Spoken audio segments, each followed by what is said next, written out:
Video शुरू करने से पहले अगर आपने हमारा चैनल सब्सक्राइब नहीं किया तो इसको सब्सक्राइब कर दें, एक बार अल्लाह बोलकर बेल आइटन को ऑल करके प्रेस कर दें ताकि आने वाली हर नई वीडियो आप तक पहुंचती रहे। अच्छी बात फैलाना सदका जारिया है, मरने के बाद भी हमको इसका सवाब मिलता रहेगा।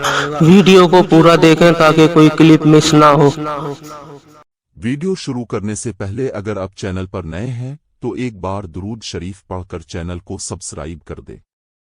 ये सफूफ मैदा की तमाम बीमारियों के लिए तिर्याक है। मैदा में जख्म, सोजिश, बद हजम, मुंह से बदबू आना, भूख की कमी, खट्टे डकार, अपैरा, सीने की जलन, हाथ पांव की जलन, जबान और मुंह का पक जाना और पसीना आना, पेशाब की जलन, पेट फूलना, दिल की तेज धड़कन, चेहरे की बेरौनकी, चेहरे की छाइयां, दायमी कब्ज, गैस, तबखीर कै आना, चक्कर आना, ब्लड प्रेशर के लिए फायदेमंद है।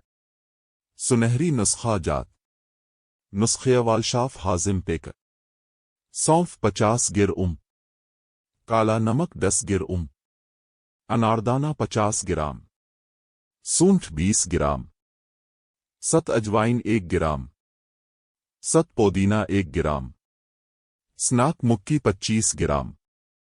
सब चीजें पेश कर एयर टाइट जार में रखें। 4 चुटकी खाने के बाद हर तरह की बदहजमी, उल्टी, खट्टी डकार, गैस खत्म करती है। अगर आपको किसी बारे में वीडियो बनवानी है तो मुझे कमेंट्स में बताएं, मैं इस पर भी वीडियो बना दूंगा। आपको हमारी वीडियो कैसी लगी है कमेंट्स में लाजमी बताएं। अगर अभी तक आपने हमारा चैनल सब्सक्राइब नहीं किया तो सब्सक्राइब कर दें ताकि आने वाली हर नई वीडियो अब तक पहुंचती रहे। बेल आइकन को दबाकर ऑल करके प्रेस करें। वीडियो अच्छी लगी हो तो लाइक कर दें, शेयर कर दें ताकि दूसरों को भी फायदा हो सके।